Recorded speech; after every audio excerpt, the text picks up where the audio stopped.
Time has come for my next series of John reviews, and this time we're doing something a little bit different. We are going to start by ranking all the movies in a respective franchise, and we're going to start from my least favorite to my top favorite. Now, if you saw my prior video, you probably are not surprised by this, but in any case, I figured let's take the time to dig deeper and let me explain why I feel the way I do about Friday the 13th Part 8 Jason Takes Manhattan. Now, apart from the obvious thing that I said prior, I'd say my other niggle with this movie is that it's just plain uneventful.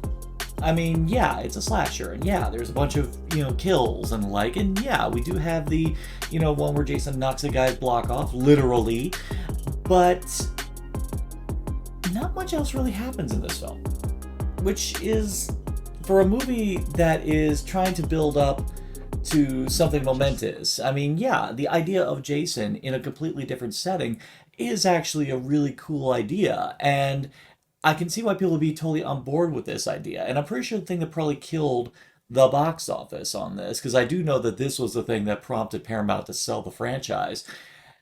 If they had delivered on that promise of seeing Jason in this setting, and actually taking advantage of all the cool stuff you could do with it, I feel like the movie would have been received a heck of a lot better. Because the problem is definitely not Kane Hodder as Jason. Kane is, of course, par excellence, as what you'd expect, even down to the fact that he kicks the shit out of the guy who would later replace him as Jason. Yeah, more on that later. But I'd say the other real major problem with this movie is that apart from a few choice kills. The one with Kelly Hu, despite how minimalist it is still pretty effective.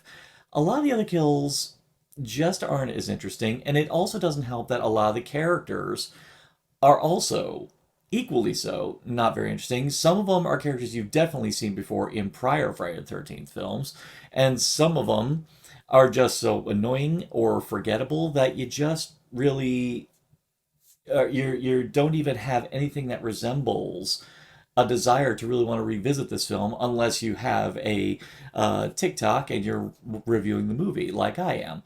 And I think that's a big issue with this. It's just a severe lack of memorability. Now, I feel like if you want Jason in a new setting, actually, just keeping him at sea for the entire movie would have been kind of cool. Call it Jason at Sea or something like that.